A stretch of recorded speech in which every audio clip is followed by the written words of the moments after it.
Well, hello everybody. Thank you, Moy. Thank you, Hewlett.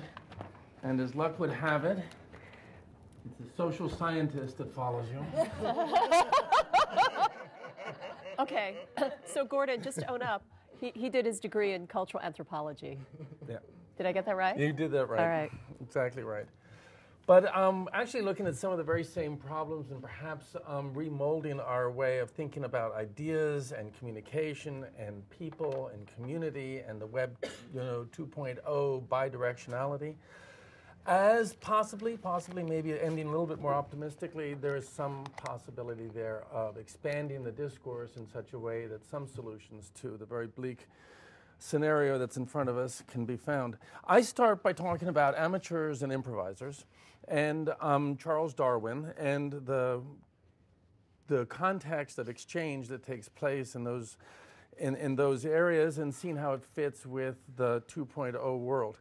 The word amateur is a French word and it means lover of, and in the original sense it implied and suggests that amateurs engaged in what they did, their pursuits, their inquiries, their activities, out of love for what they were doing. In 1784 it was first found in English, and it was one who has a taste for something. But only 2 years later, it was associated with what we now associate it with, which is much more of a darker, not darker, but less positive side, which is suggesting dabbling or non-professional relationship. Profession, on the other hand, is a much older word, and it started out in 500 years prior to amateurs in English in 1200. And its profession is the vow that one takes when entering into a religious cult or a religious sect or a religious group. And later, by in the 1550s, began to be associated with the profession or the skills that one professed to be in charge of. So today, of course, profession amateur is divided by remuneration, whether you get paid or not.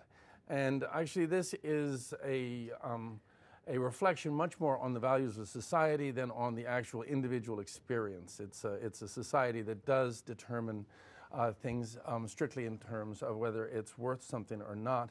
But the experience for amateurs, and for that matter, many essential professionals who are way underpaid, such as teachers, nurses, all sorts of incredibly important people, do what they do for a love of what they do, for a sense of the contribution they make to society, and with a recognition of the breadth of and sort of a lateral understanding of the world. So an amateur is identified by their motivation, their engagement, why they're engaged in what they do, and amateurs are identified by their exclusion from the ranks of professional orders. And these two qualities really do underpin what I'm going to try to get at today. Let me see if I can do this. There we go. So amateurism is associated with wide lateral recognition, society as a whole.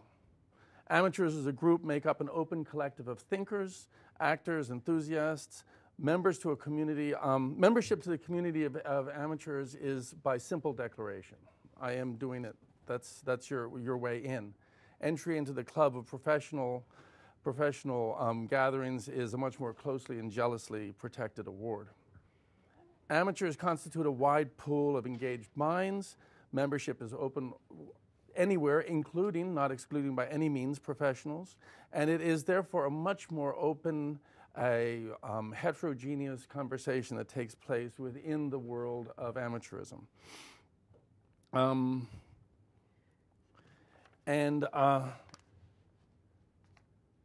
And then this, right to the idea that just came up before, the thing about a dialogue between a group of amateurs is, in fact, the rich and varied feedback that comes back. There's all sorts of review feedback, which again implies and suggests and introduces a sense of community, an awareness of community. There is a freedom from having to fail in the world of amateurism, which is not so existent in the world of the professional expert. And feedback in the professional world is much more hierarchically arranged and explored. So amateurs are many, professionals are a few, and the discourse among amateurs is both chaotic, inclusive. There's a wide pool of ideas with occasional pinpoints of deep inspection. Professionals, on the other hand, are far more focused. They have an incredible efficiency and ability to advance specific ideas. They create a language of their own. They create a series of interactions which can often be can lead to incredible abilities to advance ideas, explore very sort of profound, deep, and specific theories. But at the same time, they create walls, they create houses, they establish lineages. And it's not uncommon that professionalization really does begin to create a desire to preserve the edifice of the profession, almost more than the goal of understanding.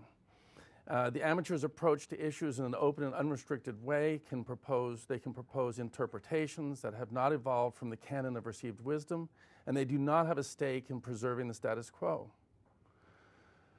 So intellectual advance in the world of the amateur can be noisy, unpredictable, and disorderly. But then again, they start from outside the box, and so not infrequently, they provide the question or observation that can trigger a breakthrough. Amateurs can view an issue from a perspective that is simply not available from a professional's tower. Darwin is sort of the archetypical amateur. He was a gentleman scientist, and in that period of the late 19th century, it was a period of basically amateur studies. The antiquarian societies were the precursors to museums. They were the repositories for things historical. The merchants and their giant collections of cabinets of curiosities were really a fundamental element in the beginning of studying diversity, both sociological and biological. And Darwin's colleagues and adversaries and supporters were often self-educated, or were people who studied a variety of different disciplines but made contributions in others. Darwin himself studied medicine at Edinburgh, theology at Cambridge, and embarked on the voyage of the Beagle as a geologist. Yet his massive contribution to human understanding, the foundation of modern biology, is a theory of evolution.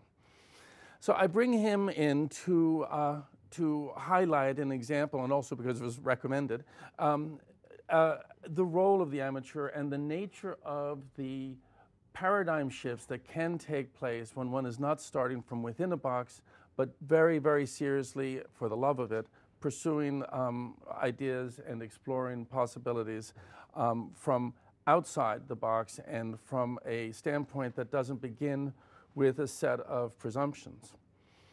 In a way, Darwin was, and his amateurs and his band of amateurs were really the VJs and the hackers of the period. They were assembling bits and pieces of information from a variety of different fields and assembling them and reassembling them. The qualities of the amateur, the open to interpretation and wide group of participants is really sort of the same sort of social architecture we see in Web 2.0 today.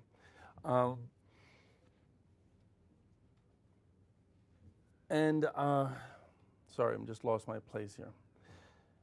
So this huge, unpredictable, and unknown world is really one that has moved beyond the stage of the expert. And it's just, as a side note, it's good to note that the whole concept of the expert is a pretty tenuous hold on reality to begin with. The Web 2.0 presents to experts the same sort of long-tail problem that overturned the old true blue distribution systems. And even prior to the web, the hold of the expert is tenuous. Once you step outside of an expert's field of area, the hegemony of knowledge disappears. An art historian's exclusive visual literacy applies to works on canvas, but works on walls, cars, houses, tattooed on bodies. Knowledge of this visual language is often beyond the expert and is a dispersed and decentralized understanding. It's a collective knowledge held by amateurs who know it out of love and interest. So if the amateur is the best adapted species for this fluid and open environment of the Web 2.0, where anything and anyone is reachable, that in this sea of exchange and information, the best system of circulation is improvisation. Improvisation is the practice of acting and reacting, of making and creating the movement in the moment and in response to the stimulus of one's immediate environment.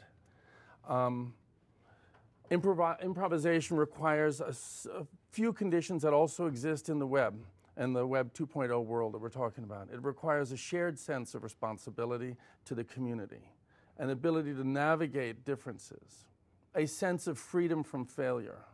Improvisation entails a certain amount of structure and intentionality, as well as a willingness to accept the challenges and risks of contingency.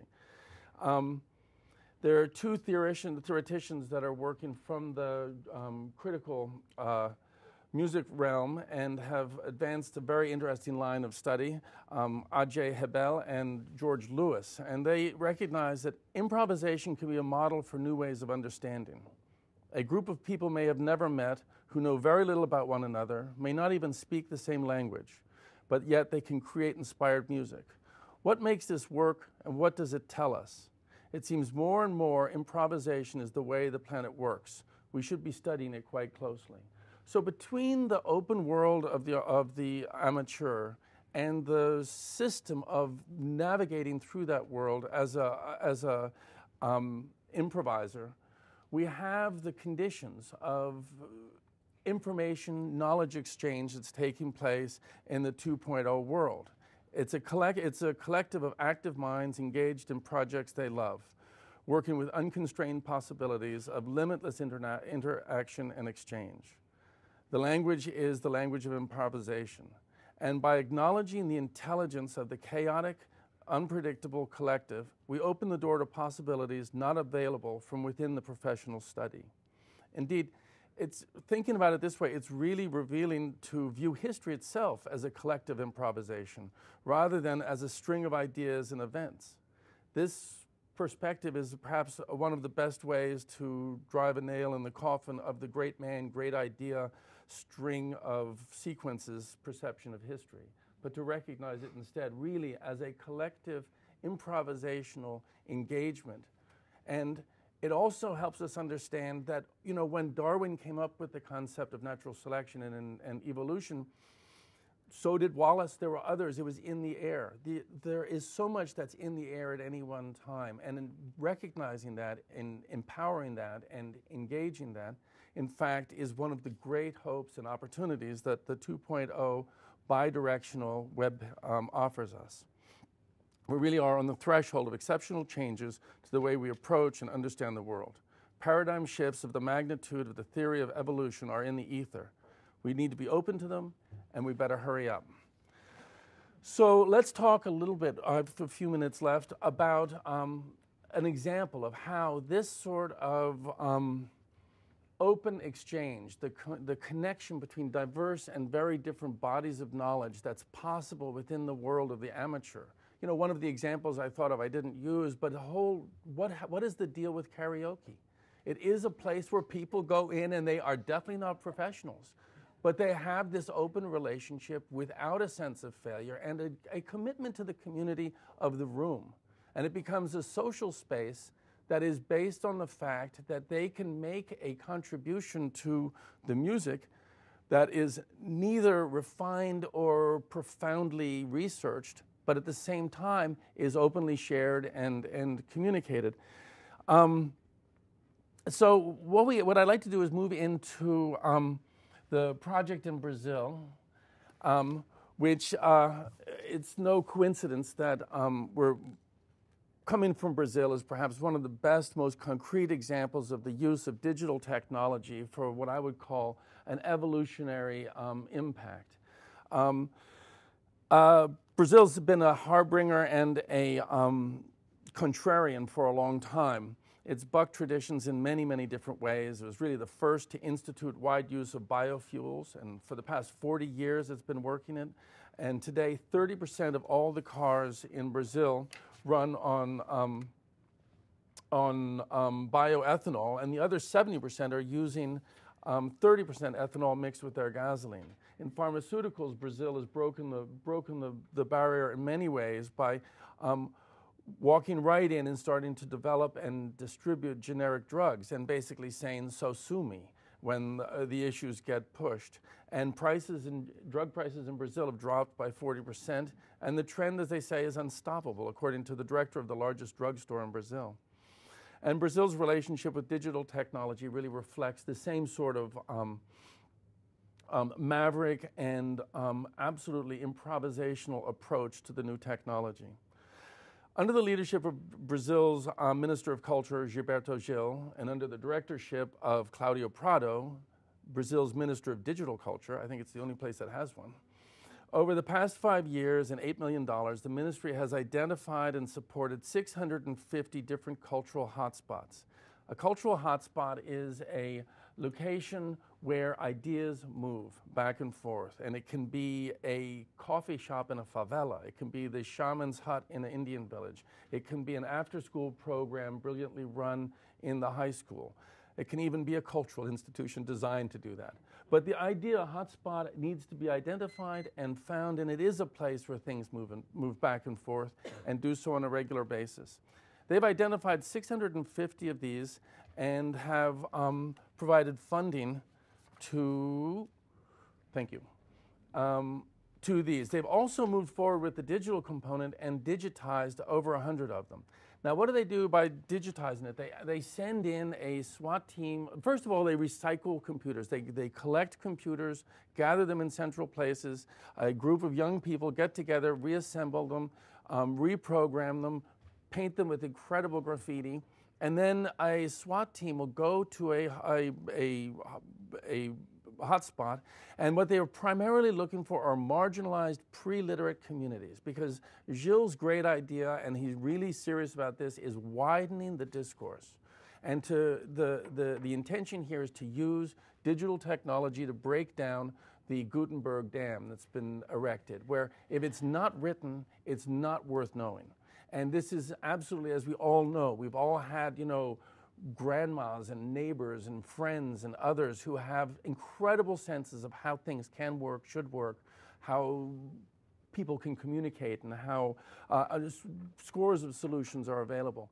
These machines, the technology Silicon Valley gave us, can actually help get through that. The teams come in, they work with the local community. The first thing they do is roll out a carpet, take the machines, disassemble them. A group sort of gathers, they work the crowd a little bit, they pick out 4 or 5 others to help them reassemble the pieces. And in the case of doing it in the Amazon, they'll sort of crank the little hand generator, tune the satellite in, get the machines going, and download open source software and start handing out video and microphone equipment and teaching a couple kids to focus on how to actually get their stuff up there. They teach people how to upload before they learn to download. They teach them that there is up there a space, a community, they have an identity, they have a room to move and live up there, which is very different from the one unidirectional relationship we have with the web. In fact, Claudio has pointed out it's so much easier in Brazil because people are moving from the 19th to the 21st century and they don't have to unlearn everything that we've learned in the 20th century.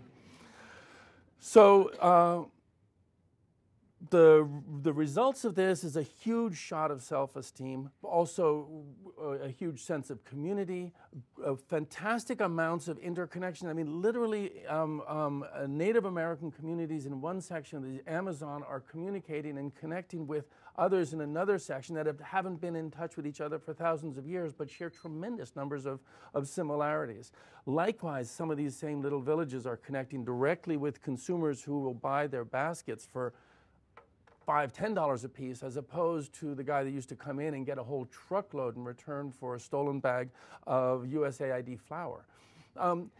These sorts of opportunities happen. They have incredible number of ramifications. Education takes place, the exchange of ideas, the empowerment of the communities, sustainable economies and exchanges. And some of the most exciting things for me is the idea that